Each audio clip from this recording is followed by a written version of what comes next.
do something you're very passionate about. And don't try to chase what is kind of the hot passion of the day. People say you have to have a lot of passion for what you're doing, and it's totally true. And the reason is because it's so hard that if you don't, any rational person would give up. It's really hard, and you have to do it over a sustained period of time. So if you don't love it, if you're not having fun doing it, and you don't really love it, you're going to give up. So just go and do it, try, learn from it. You'll fail at some things. That's a learning experience that you need so that you can take that on to the next experience. And don't let people who you may respect and who you believe know what they're talking about, don't let them tell you it can't be done.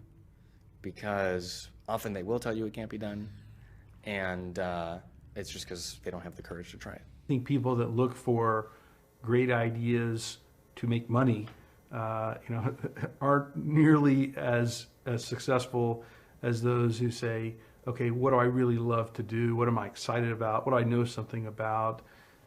What's kind of interesting and compelling? It's very rewarding when you work on something you think is going to make a big difference.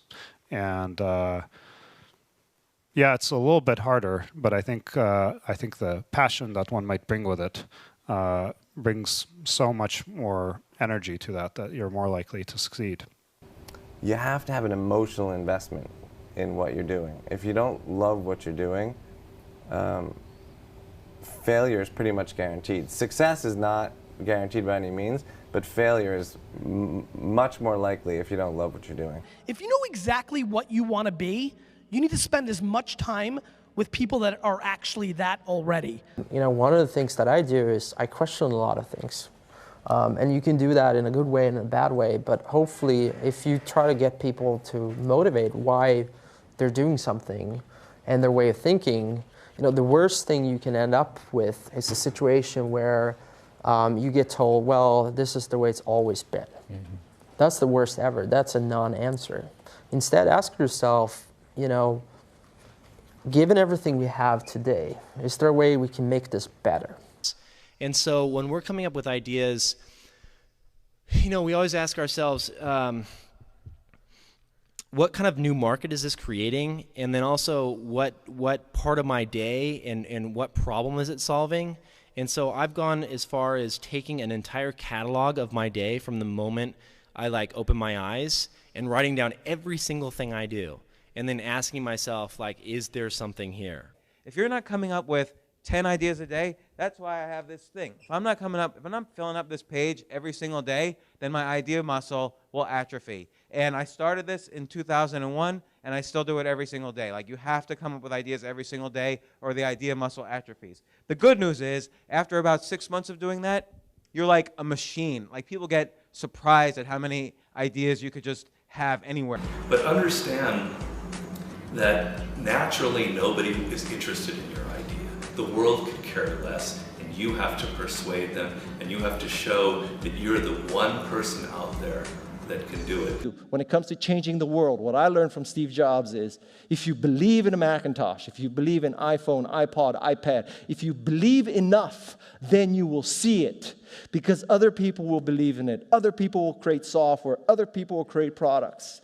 So you need to foster the belief in what you are dreaming so that it becomes a reality, which is very different than saying, I don't expect anybody to believe it until I see it. You need people to believe it before they can see it. Don't necessarily think that you have to have the home run and the huge Apple computer on your first start. I spent a long time in my life with skills just building little devices for fun. For fun is one of the key things, because that drives you to think and think and think and make it better and better and better than you ever would if you're doing it for a company. Build things at first for yourself that you would want. For somebody aspiring to take things to the next level or to even surpass their wildest dreams, there's always going to have to be an element of luck, but I think more important is putting yourself in a business that can be ubiquitous, that really doesn't have limits. Because otherwise, there's always going to be a grind to it. But if the business, if it can't be something that you can visualize every business using or every consumer using, it's going to be tough to scale to be big enough or to have the perceived value. You want an idea about which you can say, I know it sounds like a bad idea, but here's specifically why it's actually a great one. You want to sound crazy, but you want to actually be right. Because when you're trying to differentiate, when you're trying to do something different, there's going to be that gut moment, that gut sense. Is this right? Is this not right? If you're not having doubt, you're not pushing the boundaries far enough. Don't think about how do I get big fast. That will happen if you actually build something super meaningful and super important. So don't think about, what is the quickest way to success? Think about what is the best way to building something important that the world really needs. This little idea explains why some organizations and some leaders are able to inspire where others aren't. Let me define the terms really quickly. Every single person, every single organization on the planet knows what they do, 100%. Some know how they do it, whether you call it your differentiating value proposition or your proprietary process or your USP. But very, very few people or organizations know why they do what they do. And by why, I don't mean to make a profit. That's a result. It's always a result. By why, I mean what's your purpose? What's your cause? What's your belief? Why does your organization exist? So when we see a kid with a lemonade stand, it's different than when we see a vending machine selling lemonade, even if it's exactly the same product, because the story around it is what people are paying for. So when I meet small business people, all I ask them is not what's their balance sheet, but what's their story. Why should I pick you? Why do I care about what you're doing? And if you start giving me all this inside baseball statistics about why you're 2% better than some other competitor, I'm already glazed over, because that's not part of the way I see the world. That I have to want this to exist in the world. I have to not, so it's a similar rule, just say, if this was successful and I had nothing and I was not involved and I got no money off it or would I want it to do well? And that's a great check, I think, to know if you really feel good about the idea and can be passionate about it. One of the things I advise entrepreneurs to do is when you have an idea, a classic entrepreneurial impulse is to hold the idea close to you and not go tell people because, the idea is so special. Right. That's almost always a mistake. Go talk to Why is that a mistake? Yeah. It's a mistake because your actual real competitive advantage is not that you have this idea that you have locked away in your closet, which may or may not be accurate and you have no idea which it is. Your actual competitive advantage is if you're assembling the intelligence around, does this idea work? What is the right teams? What is the right learnings? And we're essentially in motion. The hardest thing to do is start. You have all these ideas and everyone has an idea, but it's really about executing the idea and building the idea and attracting other people to help you work on the idea. That is the biggest challenge. But the way to begin is to get the idea out of your head, draw it out, talk about it, program it if you're a programmer, or make it if you're building something. Like, you don't have to be the best, but you have to be dangerous, right? You have to learn just enough to be dangerous, to build an idea, concept it, and show it to the world. And then it turns out there are lots of other people, including all 170 employees that work at Instagram, who are much better at doing all that stuff than I am. But you need to find people who can, be drawn to the idea that you build, and then they end up taking it and making it even better. One way to conceptualize what makes a good product is, good engineering is part of it, good design is part of it, but really it's, one way I think about it is maximizing the probability that someone shows up at the front door of, your store or your website or whatever it is and ends up with a solved problem. And oftentimes the best methodology is to start with the perfect experience with just one person, get that right, and then figure out how to scale something great instead of scaling something not so great and then trying to improve it. That's really hard to do. And so I think when you are starting a new business, you don't want to go after giant markets. You want to go after small markets, and you want to take over those markets quickly. Constantly seek criticism. Yeah.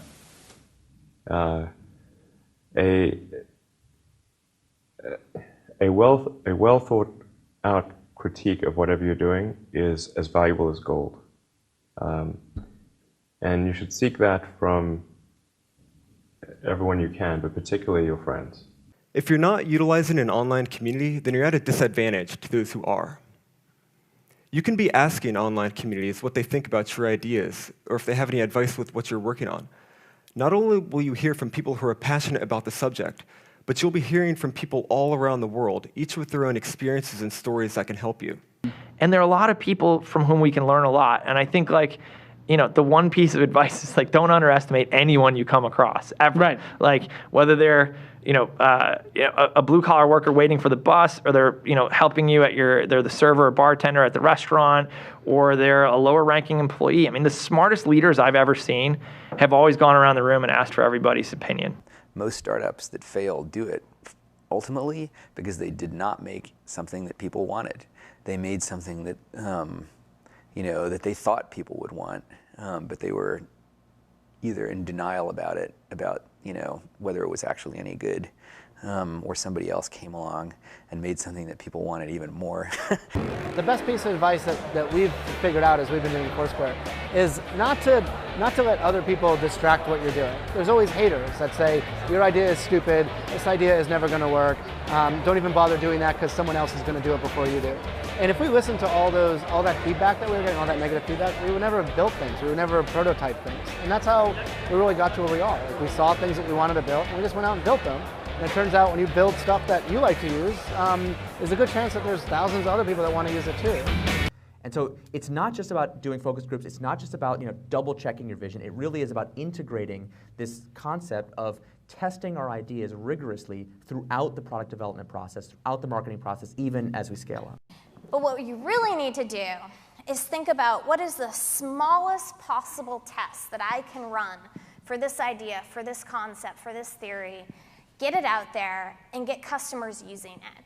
Because your customers are going to be the ones to tell you if it's really working or not. Like there's almost this expectation that you have to have in your mind this sort of, I'm going to change the world, sort of make a dent in the universe kind of ambition, right? But it's actually okay early on to just kind of solve small problems in layers until you actually get to a point where you have the capacity to do that. What this all comes down to is doing something exceptional for your users, whether it's in community, whether it's in connection, or whether it's in design. This is our big advantage as a startup, is that we can actually get away with doing this. We can make this the core part of why we're doing business. I think you should be spending your money on teaching and sharing, and so that might mean hiring a writer or two, perhaps, instead of a marketing person. And start writing and start getting people to listen to what you're saying. You can't talk about yourself all the time because no one's going to come back for that, but you have to talk about things that are relevant to your industry or ideas that you have, and start to build that audience up. I do think that one thing that's important is, especially if you're a founder or a technical founder, is to realize that you can't do everything, and even if you can, you shouldn't. You should find a great partner no matter what it is that you're doing, and you should look for someone who is very high intelligence, very high energy, and very high integrity. And you need all three of those, and you can't compromise on any one of them. Otherwise, you'll end up with either someone who's not smart, which does you no good, or someone who's not hardworking, which also does you no good, or the worst case is you end up with a smart, hardworking crook who ends up working against your interests. And integrity is something that takes a lot of time spent with someone to figure out. The most important thing when you're working with people early is that you guys line up on what your goals are. That sounds really basic, but you can totally, it can be fine. You can want to build a small business that makes money and you don't have to go to an office every day. Or you can want to build a huge company. You can want to build Google. But I think you have to be really, really aligned on that. When a lot of corporations have, they might call them core values or guiding principles or so on, but the problem is usually they're very lofty sounding. They kind of read like a press release the marketing department put out. They sound just like their competitors, and maybe you learn about it on day one of your job, but then it becomes this meaningless plaque on the lobby wall. Well, we wanted to come up with committable core values, and by committable, meaning we're willing to hire or fire people based on those values, completely independent of their actual job performance. The definition of values is they're the behaviors or principles that you religiously adhere to within your company. When I say religious, I mean that no amount of data will sway you from those principles. And the degree to which that you have the courage to maintain your conviction around those ideas is the degree to which you're going to be successful over the long term. A company is simply a group of people, as a leader of people, you have to be a great listener, you have to be a great motivator, you have to be very good at praising and looking for the best in people, People are no different from flowers. If you water flowers, they flourish. If you praise people, they flourish, and that's a critical attribute of a leader. So I kind of like half jokingly with a lot of people say that, my job is basically like to be the assistant for the rest of the company. Like my job is to make sure that like you have what you need, that it's and basically you have everything you need to kick ass. Like that's my job. If you don't have that, then let me know because I'm not doing my job. There are a lot of things that are outside of your control. A lot of external circumstances will determine the success of your idea, whether the market timing's right for this new kind of service, or whether people, whether a customer, like the economy's right for your kind of service, right? Whether you meet the right people who will finance your company. Many external circumstances are like outside of your control and but will affect the outcome, and you have to be okay with that. Another quality that I think is important is kind of being flexible-minded or open-minded. I'm not saying you shouldn't have a vision for your idea or your product, but you need to be open to changes. So many things go wrong when you're starting a company, and often I think people ask, what mistakes should you avoid making? And my answer to that question is don't even bother trying to avoid mistakes because you're going to make tons of mistakes, right? And the important thing is actually learning quickly from whatever mistakes you make and not giving up, right? And I mean, there are things every single year of Facebook's existence that could have killed us or made it so that it just seemed like moving forward and making a lot of progress just seemed intractable, but you just kind of bounce back and you learn. And nothing is impossible. You just have to kind of keep running through the walls. The two things we really zero in on people are, two things. They sound simple, they end up being very difficult. Courage and genius.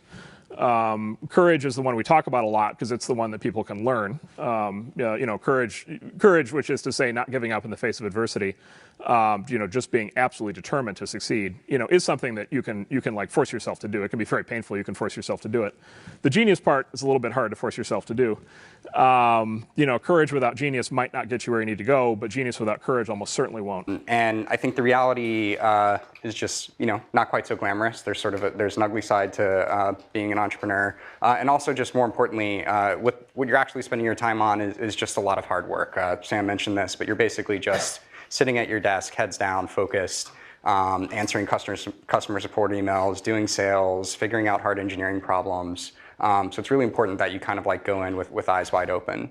Optimism has a place, but I think even more so for the first-time entrepreneur, you need to be pragmatically pessimistic. What I mean by that is you need to define all of the worst-case scenarios in terms of financial loss, time loss, etc. Look at what you will learn if that happens and accept and come to terms with that before you ever start. If you don't do that and you go straight into battling the world, trying to conquer the world with rose-colored glasses on, the first time you hit a major hiccup, you're going to become really demoralized and you will quit. If you don't love it, you won't make it through the long period of pain that is inevitable. So make sure that you take care of yourself during the process. Make sure that you take care of your mental health, your physical health while you're doing it because it's a long road.